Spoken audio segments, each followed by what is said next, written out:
नमस्कार दोस्तों, Hindi medium by भावना में स्वागत है। आप सबका बहुत बहुत स्वागत है। कल वाले बिंदु को आरंभ करते हैं। आप सभी का स्वागत है। ध्यान दें, अब अपने बिंदु पर आएँ। हम जिस बिंदु को आरंभ कर चुके थे, हमारा पॉइंट था स्वर का वर्गीकरण। कौन सा था मित्रों? स्वर का वर्गीकरण। और स्वर के इस वर्गीकरण में हमने जो पहला आधार लिया, बिल्कुल सभी का स्वागत है। नमस्कार, आप सभी का स्वागत है हिंदी मीडियम बाई भावना की तरफ से। इस क्लास में आप सभी का स्वागत करती हूँ, अभिनंदन करती हूँ। तो एक बार वापस से अपने बिंदु पर आ जाएं दोस्तों। शुरू करते हैं बिंदु को। हमारा कौन सा है? स्वरों का वर्गीकरण। ये स्वरों का वर्गीकरण जो है हम आरंभ करें। इसमें सबको पहले जो आधार लिया था, इसमें जो पहले आधार लिया हुआ था, बिंदु का नाम है मित्रों कौन सा?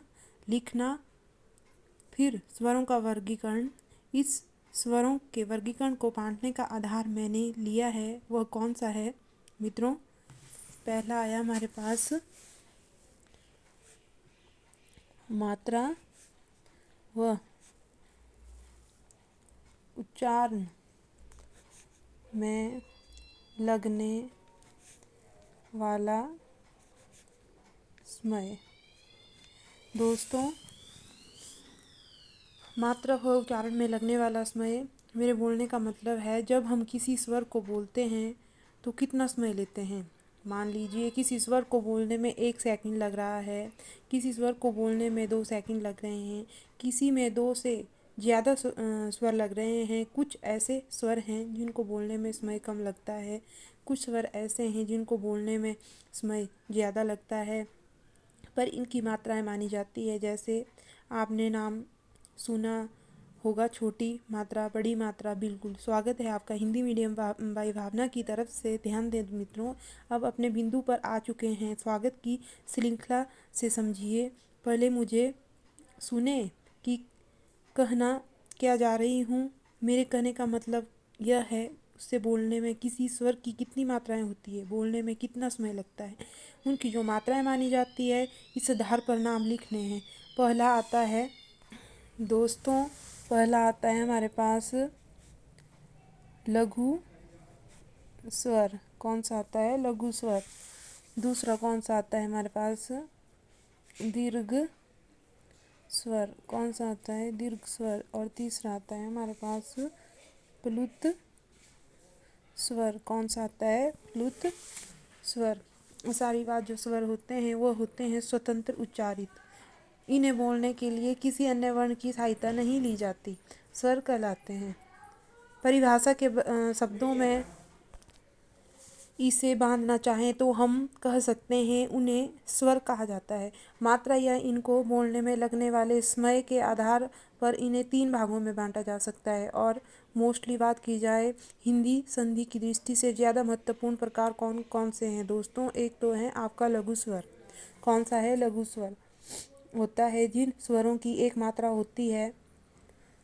लघु स्वरों की कितनी होती है दोस्तों? एक मात्रा होती है। कितनी होती है? एक मात्रा होती है। और समय जो है इसमें कम लगता है। क्या लगता है? इसमें कम लगता है। दोस्तों, दीर्घ स्वर, इन दोनों की चर्चा हम कर चुके हैं। लघु स्वर क्या होते हैं? जिन स्वरों की मात्रा एक होती है। वापिस से दोहरान कर रही हूँ, जरा ध्यान से नियमित रूप से ध्यान दें दोस्तों। जो स्वर जिनकी एक मात्रा मानी जाती है और उन्हें बोलने में समय कम लगता है, उन्हें कहा जाता है लघु स्वर। और वे स्वर जिनकी 2 मात्राएं होती हैं, 2 मात्रा होती है और लघु से 2 गुना समय लगता है, उन्हें क्या कहा जाता है? दीर्घ स्वर कहा जाता है। क्या कहा जाता है? दीर्घ स्वर कहा जाता है। इनमें समय भी लगता है। लघु स्वरों से मात्राएं 2 गुनी हैं, तो समय लघु का 2 गुना। दोस्तों, 2 गुनी समय लगेगा। वापिस से समझना इसको। वे स्वर जिनकी 2 मात्राएं मानी जाती है उन्हें दीर्घ स्वर कहा जाता है। जिनकी 2 मात्राएं मानी जाती है उन्हें क्या कहा जाता है? दीर्घ स्वर कहा जाता है। लघु स्वर वह दीर्घ स्वर कहा जाता है। लघु स्वर और दीर्घ स्वर में मात्राओं का अंतर कितना है? दीर्घ की दोगुनी होती है। दीर्घ स्वरों महत्वपूर्ण बात है ध्यान देने की इनकी क्या दीर्घ स्वरों में लघु स्वर की मात्राएं कितनी होती है? दोगुनी। कितनी होती हैं दोस्तों? दोगुनी होती हैं। जाहिर सी बात है, यहाँ एक गुनी और यहाँ दो गुनी।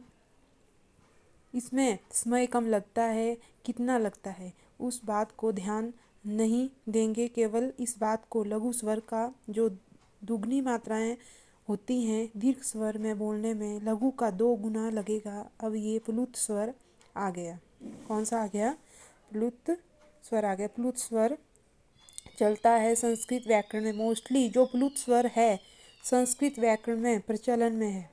संस्कृत व्याकरण प्रचलन में। हमारे संस्कृत व्याकरण में प्रयोग में लाने की वजह क्या है? अब मैं आपको बताती हूँ। मेरे विद्वान साथियों, सभी सोचते हैं, ऐसा मानते हैं प्लुत स्वर हिंदी में नहीं होते, पर मैं आपको बता दूं दोस्तों, जब हम किसी प्रार्थना का उच्चारण कर रहे हो या कोई सामूहिक ज्ञान किया जा रहा हो या एकल गायन किया जा रहा हो, आपने बहुत बार देखा होगा क्या? ये मेरा एक सवाल है आप लोगों से, इस चीज़ को समझना। प्लुत स्वर क्या होता है अच्छे से जानिए। हमें लघु स्वर की बात कर ली थी कि ये 4 होते हैं, एक मात्रा होती है। दीर्घ स्वर कितने होते हैं? 7 होते हैं। कितने होते हैं? दीर्घ स्वर 7 होते हैं और लघु स्वर कितने होते हैं? 4 होते हैं। ठीक है, बाद में पुनः लिख देती हूँ दोस्तों। मैं आय को फिर से बता रही हूँ,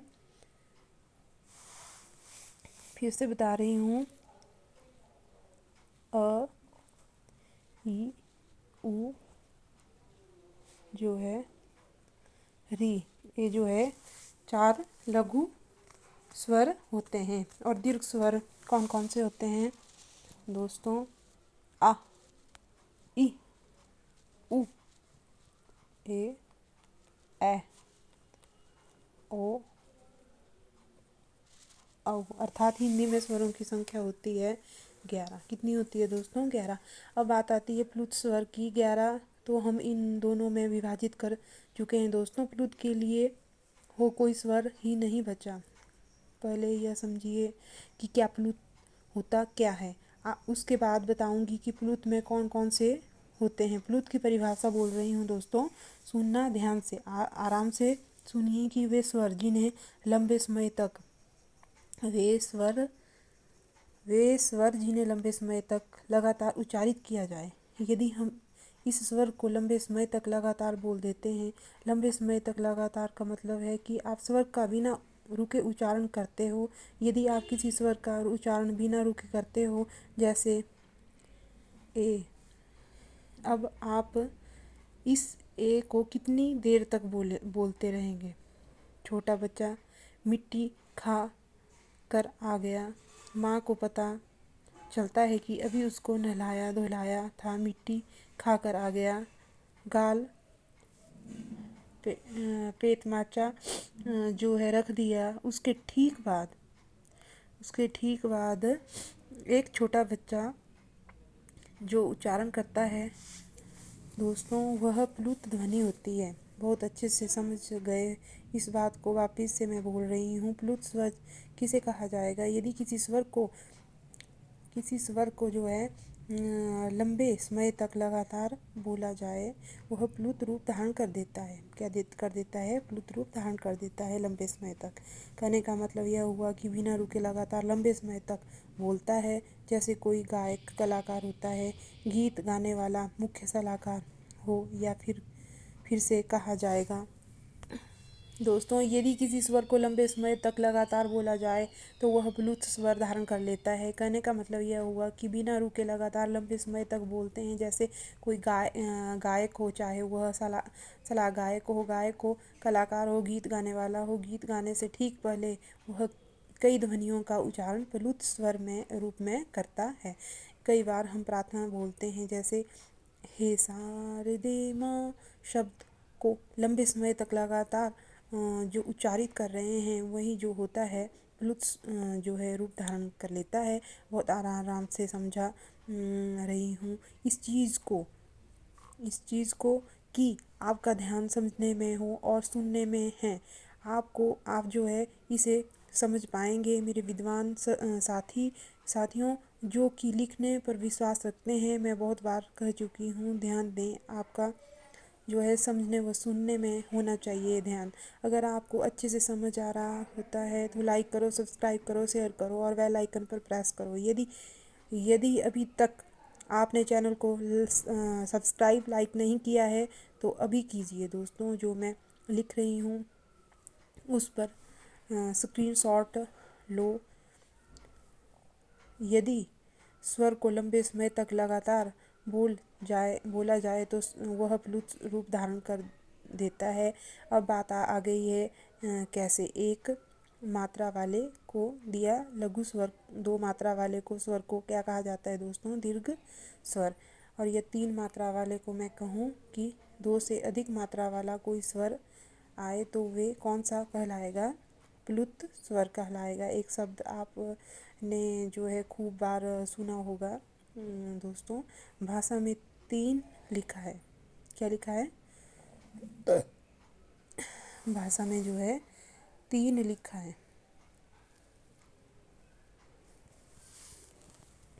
क्या लिखा है?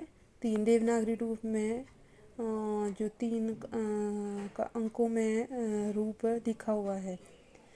इसका मतलब हुआ कि आप ओ को जितने समय तक बोल लीजिए, तीन बार लिखा गया है। क्या लिखा गया है? तीन बार लिखा गया है। लिखने का क्या मतलब है? लिखने का क्या मतलब है दोस्तों? इतना लंबा बोलिए कि जितना तीन बार लिखने में समय लगता है उतनी देर तक आपको लगातार ओ का उच्चारण करना है। जैसे ओम, ओम। जैसे ओम, इसका मतलब यह हुआ कि इसकी ध्वनि हम लंबे समय तक उच्चारित कर रहे हैं, वह प्लुत बन गई। क्या बन गई? प्लुत। पेपर डालने का जो होता है उसको पता होता है कि बच्चे ने कहाँ गलती करनी है, उस चीज़ को ज़्यादा डालता है। तभी दोस्तों एक एक चीज़ को बड़े ध्यान से सुनो और पढ़ो, तभी आप प्रश्न का उत्तर दे सकते हो। दोस्तों प्रश्न कैसे पूछा जाता है? प्लुत स्वर का हम संकेत करते हैं तो इसका अक्षर होता है खड़ी पाई। क्या होता है? खड़ी पाई होता है दोस्तों। खड़ी पाई की परिभाषा जो ध्यान से पढ़ रखी है, जो मैं बता रही हूँ उसे ध्यान से सुनो। ये पढ़ाने का उद्देश्य मेरा स्वर पढ़ाना ही नहीं है। मैं बार बार कह रही हूँ, व्याकरण को कोरिलेटेड करके पढ़ाऊँगी। यहाँ से लेकर काव्य शास्त्र तक लेकर जाऊँगी। हिंदी साहित्य का पाठ भी पढ़ाऊँगी दोस्तों। वैकेंसी आ जाती है, शीघ्र ही परीक्षा की तिथि भी घोषित हो जाती है। भरोसा कीजिए कि आप हिंदी मीडियम भाई भावना के चैनल से जुड़े हुए हैं। आप इस चैनल को लाइक सब्सक्राइब कीजिए, बेल आइकन को प्रेस कीजिए। लघु जो स्वर होता है उसकी जो संकेत होता है उनकी एक मात्रा के रूप में को हम क्या कहते हैं? खड़ी पाई के रूप में जोड़ रहे हैं। खड़ी पाई के रूप में जो है जोड़ रहे हैं।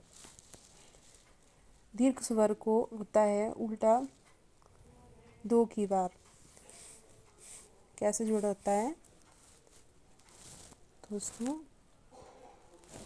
दो की बार। जो इस जो है साइज वाले इस साइन का प्रयोग करना पड़ता है। जिस स्वर का संकेत होता है दोस्तों, किसी स्वर का संकेत तभी आप प्रश्न का जो है उत्तर दे सकते हैं। ठीक है ना दोस्तों? अब बात आती है मैं प्लुत स्वर का संकेत क्या होगा? जो अंतिम ध्वनि होगी। जैसे मैंने कहा मैया, संकेत आ गया हमारे पास मैया। इस या के आगे का, इसके जो आगे का है दीर्घ स्वर का संकेत लगा हुआ है। और आगे आगे जो है इसके आगे जो डैश डैश दिए हुए हैं, चिन्ह लगा हुआ है। अब विद्वान हो तो आप बताएं। मैंने आगे चिन्ह लगा, इसका नाम क्या होगा। यही चीज़ है याद करने की। और चीज़ें जो तो आप नहीं कहीं से भी ले सकते हैं हो, पर ये याद जो है करने की है। ये जो डैश है हमारे पास, ये जो संकेत लगाए हैं मैंने, ये कौन से संकेत हो सकते हैं, किन के नाम से जाने जाते हैं। इन्हें कहा जाता है अपूर्व चिन्ह। क्या कहा जाता है इन्हें? अपूर्व चिन्ह। अपूर्व चिन्ह क्या कहा जाता है इन्हें? अपूर्व चिन्ह कहा जाता है। यह तभी पूछा नहीं हुआ है। यह लगातार है योजक चिन्ह तो सभी होते हैं। यह जो है अंतिम ध्वनि है, यह लगातार जो है जा रही है, और कब तक जा रही है उसका हमें पता नहीं है। तो यदि किसी प्रकार का संकेत लगा मिल जाए अंतिम दीर्घ ध्वनि के बाद, ये दीर्घ स्वर का जो संकेत है यह लगा हुआ है, जो मिल जाए दोस्तों, जो समझना वहाँ कौन सी ध्वनि आती है? प्लुत ध्वनि आती है। कौन सी आती है? प्लुत ध्वनि आती है। कौन सी ध्वनि आती है दोस्तों? प्लुत ध्वनि आती है। महत्वपूर्ण बात सुनिए है रीट वाले विद्यार्थी, इस बात का विशेष ध्यान देना। इस पर द्वितीय भाषा के रूप में या प्रथम भाषा के रूप में हम बहुत बार संस्कृत भाषा का चयन कर चुके हैं। संस्कृत जो हमें पसंद है उसके आगे की बात बता रही हूँ कि क्या आपको इस प्रकार आपको जो है उदाहरण नहीं मिलता कि परीक्षा में पूछा गया है कि क्या यदि खाली कमरे में खड़ा प्राणी जब बोलता है, कमरे की आवाज़ कंपन करती है, तो वहाँ कौन सी ध्वनि होगी? ध्यान से सुनना। यदि आप कमरा खाली है, कमरे में आप खड़े हैं और आप कुछ बोल रहे हैं, आपकी आवाज़ कंपन कर रही है, वह कौन से स्वर में आ जाता है दोस्तों? उसका आंसर क्या होगा? प्लुत स्वर होता है। क्या होता है उसका? प्लुत स्वर होता है। दोस्तों ये यदि आपने सुना होगा दूर कोई जो है दूर रोई पटाखा चलाया है, कोई पटाखा चलाया है जब रात्रि का सन्नाटा होता है, और यदि पटाखा जलाया जाए तो उसको पटाखे को ठीक बाद में जो है बादलों में जो है कुछ देर तक गर्जन सा होता रहता है दोस्तों। वे भी कौन सी ध्वनि होती है? प्लुत ध्वनि होती है। कौन सी ध्वनि होती है दोस्तों? प्लुत ध्वनि होती। कमरे में गोला छोड़ने के बाद कमरे की आवाज़ में वह भी प्लुत ध्वनि है। यदि कई बार जो है कोई चीज़ हम कुएं में गिराते हैं तो धम धम की आवाज़ बहुत देर तक रिपीट होती है ना, धम धम की आवाज़ रिपीट। तो उसी भी क्या कहा जाता है दोस्तों? प्लुत कहा जाता है।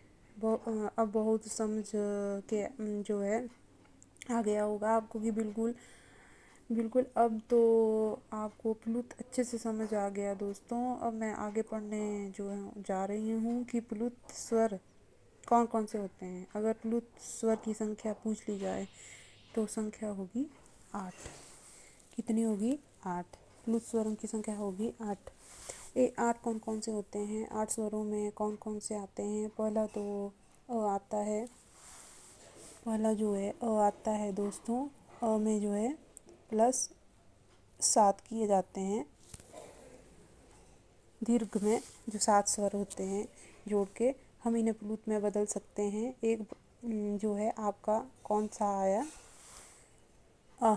कौन सा आया? अ आया।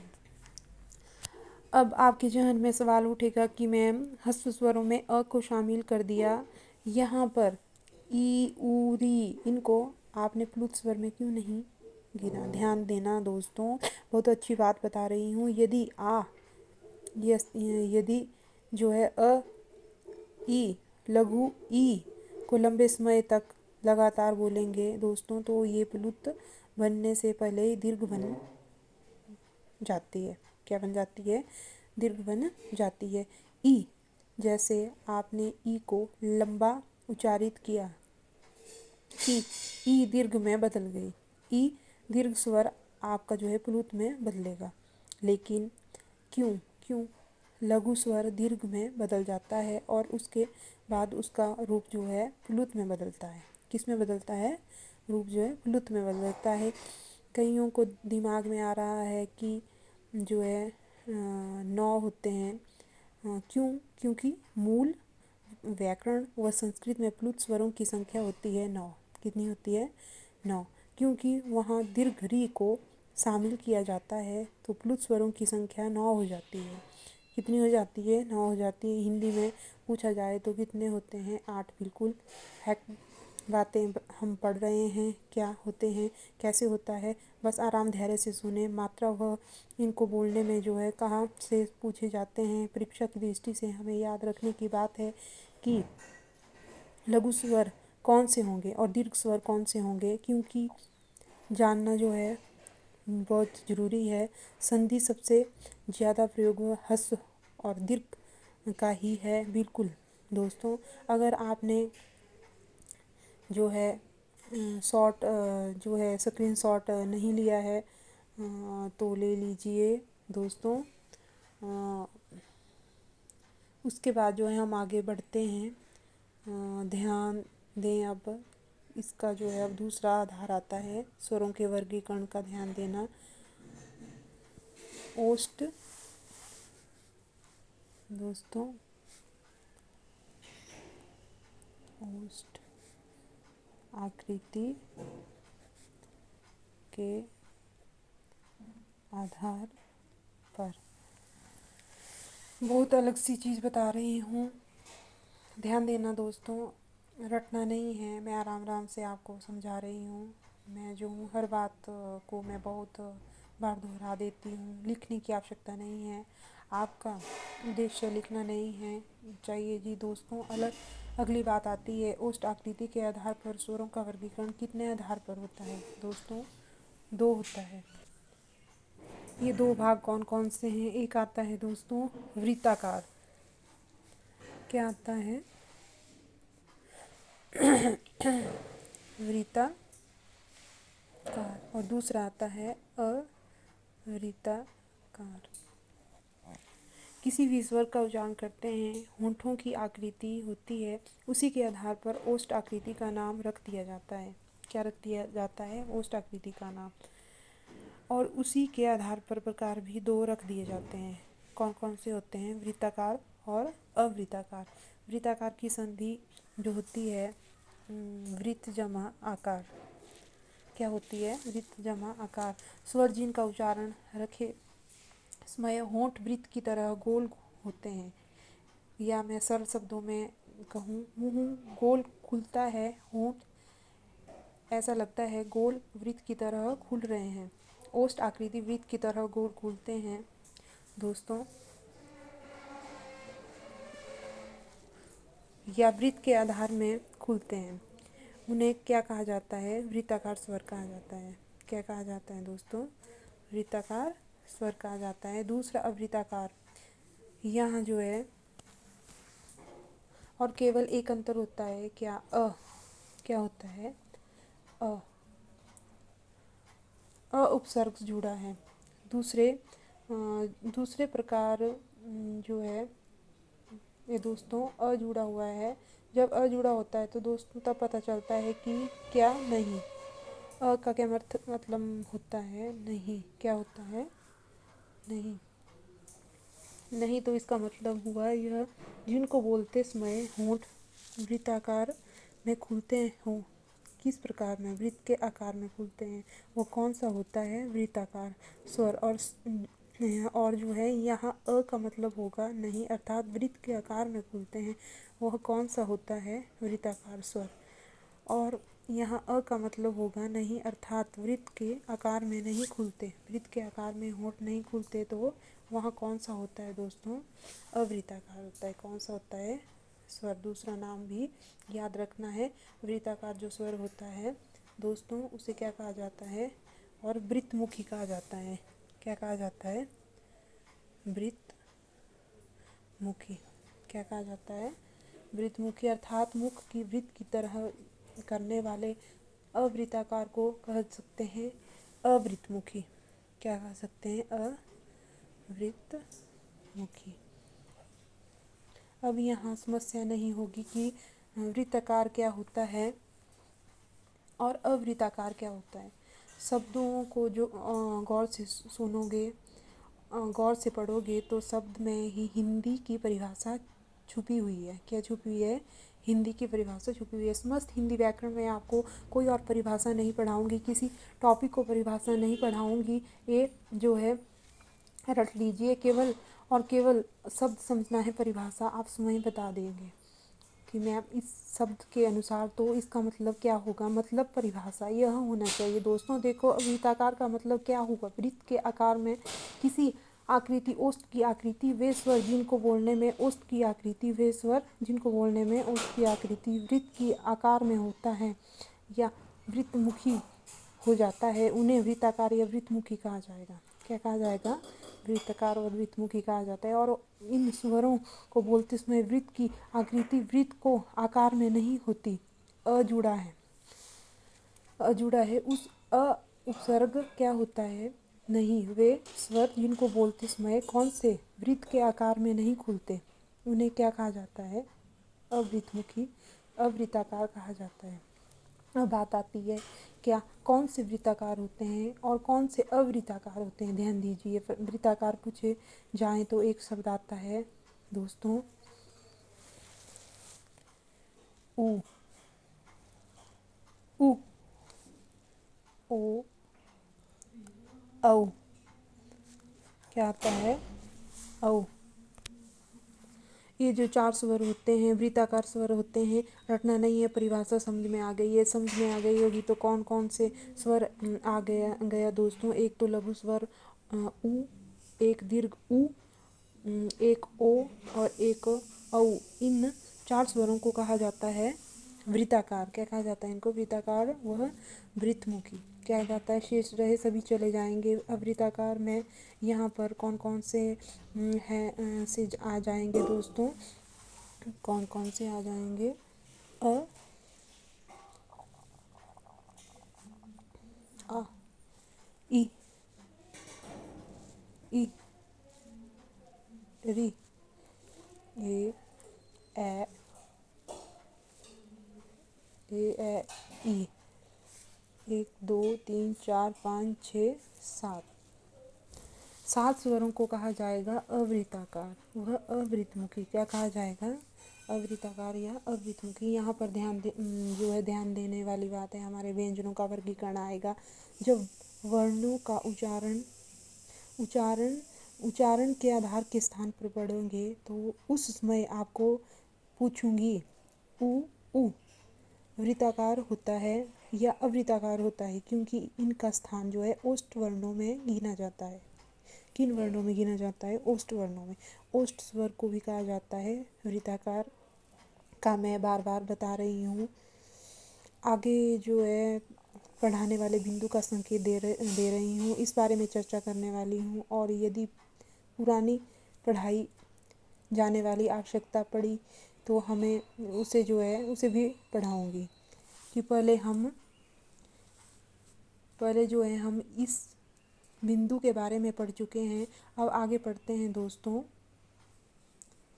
अभी यहाँ पर बात पता चल गई होगी कि आपको नई चीज़ बताती हूँ। परीक्षा में ये नहीं पूछा गया है, इन दो के बारे में ही क्या पूछा जाए। स्वर हम पढ़ेंगे, नाम सुना होगा आ, इस पे जो है चंद्र बिंदु नहीं है। क्या नहीं है चंद्र दोस्तों? इसका क्या नाम होता है? एक स्वर हम हिंदी में प्रयुक्त लेते हैं, वे स्वर, इस स्वर का नाम क्या होता है दोस्तों? उसे कहा जाता है आगत स्वर। क्या कहा जाता है इसे? आगत स्वर। क्योंकि इसे हिंदी में संस्कृत से नहीं आया, यह जो अंग्रेजी भाषा का स्वर है, अंग्रेजी भाषा अर्थात विदेशी भाषा का स्वर है, इसे विदेशी स्वर कहा जाता है। वह विदेशी इस भाषा से हिंदी में आया, इसे आगत स्वर भी कहा जाता है। कहाँ से आया? विदेशी भाषा से हिंदी में आया, इसे आगत स्वर कहा जाता है। इसे मेहमान भी स्वर कहा जाता है। और आप जाने तो हिंदी बोलने में इसे ग्रहण कर लिया जाता है। क्या कहा जाता है दोस्तों? ग्रहित कर लिया जाता है। ग्रहित स्वर भी कहा जाता है। इसको क्या कहा जाता है? ग्रहित स्वर भी कहा जाता है। मेरा काम नाम बताना। यदि आपको अर्ध चंद्र बिंदु का चंद्रमा तो है, घर बिंदु जो है पर बिंदु नहीं है। ध्यान से सुनना दोस्तों, अगर अलग अलग चीज़ें बताने वाली हूँ। क्या जब चंद्रमा बिंदु जो होती है पर भी, देखिए दोस्तों, चंद्र बिंदु क्यों कहा दोस्तों? क्योंकि चंद्र बिंदु भी है और लेकिन आपको चंद्रमा तो दे दिया जाए लेकिन बिंदु नहीं देते। ये आधी चंद्रमा बिंदु होती है। क्या होती है? आधी चंद्रमा बिंदु होती है। तब आधी चंद्रमा बिंदु होती है तो इसे क्या कहा जा सकते हैं? अर्ध चंद्र बिंदु। क्या कहा जाता है इसको दोस्तों? अर्ध चंद्र बिंदु कहा जाता है।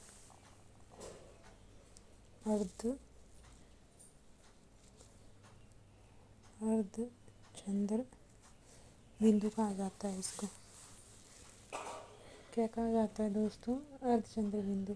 इसके योग से बनने वाले शब्द क्या होते हैं? विदेशी होते हैं। क्या होते हैं दोस्तों? विदेशी।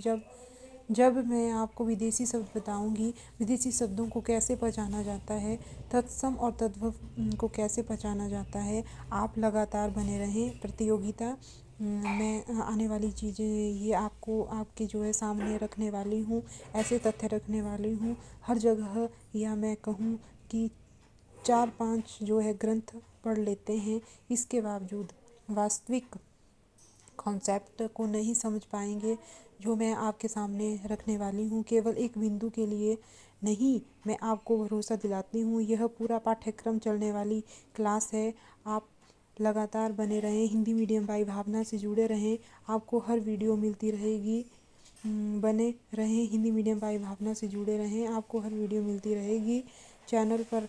इसका लाभ लेने का सबसे बढ़िया तरीका होता है, यदि आप लाभ लेना चाहते हो तो एक लाइक सब्सक्राइब करें चैनल को। इससे आपको पता चलेगा कि कितना ज्ञान रखते हैं और कितना पढ़ पाएंगे। दोस्तों समझना इस बात को है। सारी चीज़ें बताऊंगी।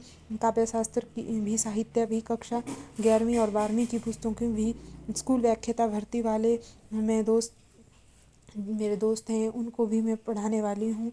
इस चैनल के साथ बने रहें, केवल धैर्य रखें, ध्यान दें, इस बात करते रहें। और आगत स्वर की इसमें क्या नाम होता है? मेहमान स्वर, आए हुआ स्वर, ग्रहित स्वर। प्रश्न क्या है? प्रश्न यह है कि आप से पूछा जाए कि यह आगत जो है वृत्ताकार होता है कि अवृत्ताकार होता है। ध्यान देना दोस्तों, यदि आगत स्वर के बारे में पूछा जाए तो आगत स्वर वृत्ताकार पूछा जाएगा, वो जो वृत्ताकार भी होता है, जो कि विदेशी या मेहमान के नाम से जाना जाता है। यदि आपसे संख्या पूछ ली जाए तो वृत्ताकार की संख्या 4 ही बताएंगे। आप जो है विदेशी शब्द को नहीं गिनेंगे। और अवृत्ताकार पूछा जाए तो संख्या 7 ही बतानी है। दोस्तों स्कूल की भर्ती परीक्षा में मात्रा से प्रश्न पूछा जाता है, केवल आप धैर्य बनाए रखें। मैंने कल भी कहा था, अब मैं कह दूं, मेरी तरफ से यह बिंदु पूरा हो चुका है। उसके बाद एक सवाल ही बीच आ जाएगा, जवाब दूंगी। दोस्तों केवल एक बार सुने तो सारी धैर्य के साथ लगातार जुड़े रहें। अब बढ़ते हैं तीसरे आधार पर। इसका जो है स्क्रीन शॉट ले सकते हैं आप। तीसरा आधार जो ले रही हैं, स्वरों के तीसरे आधार का वर्गीकरण। दोस्तों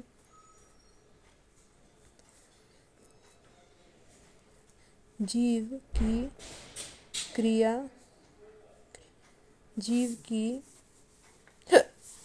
क्रियाशीलता के आधार पर क्या चीज़ है? नाम से समझो इसको। जब हम किसी बात को बोलते हैं, मानो किसी वर्ण का उच्चारण करते हैं, किसी ध्वनि का उच्चारण करते हैं, वह ज़्यादा क्रियाशील, सबसे ज़्यादा क्रियाशील जीवा, जिसको अंक कह सकते हैं, जीव की क्रियाशीलता पर वे कौन से स्वर हैं जिनको बोलते समय जीभ का आगे वाला भाग क्रियाशीलता होगा? वह कौन सा स्वर है जिनको बोलते समय मध्य भाग क्रियाशील होगा? जीभ की क्रियाशीलता के आधार पर मैं वर्गीकरण करने वाली हूँ दोस्तों। जीभ का क्रियाशीलता के आधार पर अंग 3 होते हैं। वे जो 3 जो अंग होते हैं वो कौन कौन से होते हैं इसको समझिए और इस चित्र को समझिए। मान लीजिए हमारे पास जो है, बहुत ध्यान से सुनना दोस्तों, किसी चार्ट के द्वारा, किसी डायग्राम के द्वारा इसको समझ सकते हैं। हमें सिर्फ चीज़ समझनी है। बिंदु बिंदु की मान लीजिए ये हमारा घर है। क्या है हमारा ये हमारा जो है,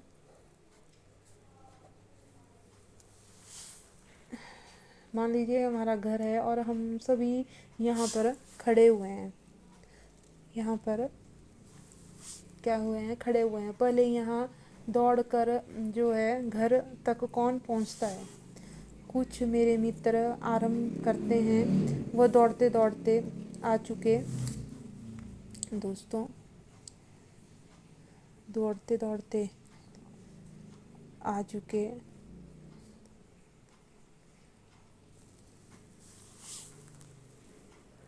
दौड़ते दौड़ते आ चुके अर्थात घर के पास पहुँचे। कुछ मेरे मित्र दौड़ना आरंभ करते हैं और आगे मैं भी पहुँच जाए मतलब, और कुछ ऐसे मेरे मित्र दौड़ते दौड़ते पीछे की तरफ गए अर्थात वो इतनी शीघ्रता से नहीं दौड़े।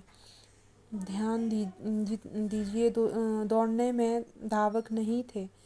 अब आप जो सबसे आगे है दोस्तों, जो सबसे आगे उसे कहा जाएगा अग्र स्वर, अग्र, ठीक है। और जो बीच में है उसे क्या कहा जाएगा? मध्य। और जो सबसे लास्ट में है उसे क्या कहा जाएगा? पश्च। क्या कहा जाएगा? पश्च स्वर दोस्तों। पश्च, अब मैं आपको जोड़ रही हूँ दोस्तों। यह कोई रास्ता है, रास्ता नहीं था। यह क्या है? जीव है। क्या है? जीव का अग्रभाग है। मेरे कहने का मतलब है यह है कि किसी स्वर को बोलते समय जीवा का आगे वाला भाग सबसे ज़्यादा क्रियाशीलता होता है, तो उस स्वर को नाम दिया जाता है क्या? अग्र स्वर दिया जाता है। क्या दिया जाता है? अग्र स्वर नाम दिया जाता है, अग्र स्वर कहा जाएगा। तो यदि आपको कहा जाए कि यह बीच में रहेगा, अगर बीच में बोलते समय जीव का भाग जो है क्रियाशील रहे तो वह क्या होगा? मध्य स्वर। तो जो है मध्य स्वर, तो यदि किसी स्वर को पीछे वाला भाग क्रियाशील रहे तो वह कहलाता है पश्च स्वर। क्या कहलाता है? पश्च स्वर। स्वर क्यों जो है देंगे? हमारे बांटने का आधार था जीव की क्रियाशीलता। वे स्वर जिनको बोलते समय जीव को आगे वाला भाग क्रियाशील हो वह कहलाता है अग्र। मध्य भाग क्रियाशील हो तो वह मध्य स्वर, और अगर पश्च भाग क्रियाशील हो तो उसे कहा जाता है पश्च स्वर। अब बात आती है अग्र कौन सा होगा, मध्य कौन सा होगा और पश्च कौन सा होगा। तो अग्र स्वर में कौन कौन से आए दोस्तों? अग्र स्वर, अग्र स्वर में आए ई, ए, ठीक है दोस्तों, और री, ठीक है दोस्तों। दूसरा है हमारे पास मध्य स्वर। मध्य स्वर में सिर्फ दोस्तों अ, ध्यान रखना दोस्तों, इसमें कोई मात्रा नहीं होती। पश्च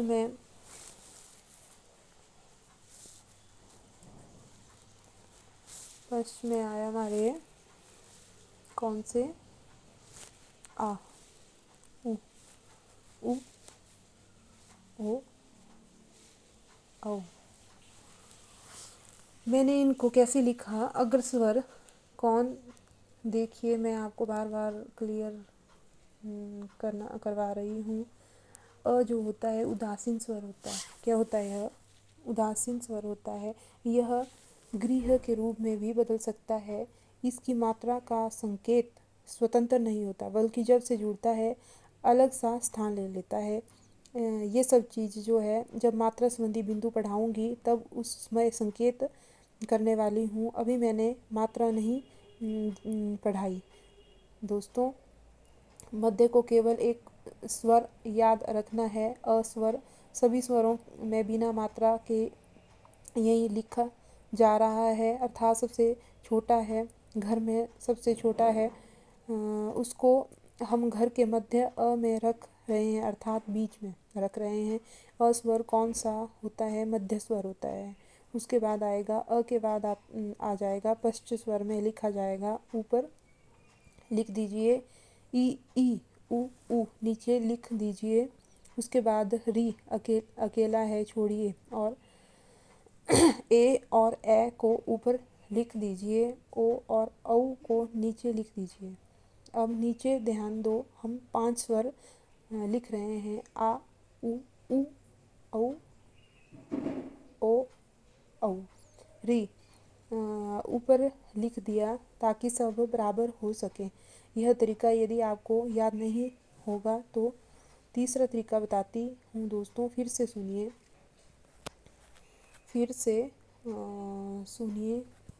तीसरा तरीका दोस्तों, अग्र मध्य पश्च पर आ जाएं तो तीन लिख करके पहला स्वर बना दिया ऊ। उसके बाद 3 लिख कर बना दिया ऊ। उसके बाद 3 लिख कर बना दिया, उसके बाद जो है औ, और एक 3 जो लिखी जाता है आ। अब किसी बात मतलब अब किसकी बात आती है दोस्तों? बचे हुए किस में चले जाएंगे? ई ए ए री, बचा कौन सा? री। केवल एक स्वर को याद रखना है ये दोस्तों, वह कौन सा है? अ, मध्य स्वर। अब बात आती है परिभाषा की। जीव की क्रियाशीलता क्या होती है? सुन लीजिए। वे स्वर जिन्हें बोलने में जीव की क्रियाशीलता कैसे होती है, उन्हीं के आधार पर 3 भागों में बांटते हैं। अग्र भाग क्रियाशील रहे तो अग्र होगा। मध्य भाग क्रियाशील रहे तो मध्य स्वर होगा। पश्च भाग क्रियाशील रहे तो पश्च स्वर होगा। दोस्तों, अब मैं इस वीडियो को यहीं विराम देती हूँ, और इस चैनल को जो है लाइक सब्सक्राइब करते रहिए। राम राम, जय श्री राम। अगली वीडियो में मिलते हैं दोस्तों।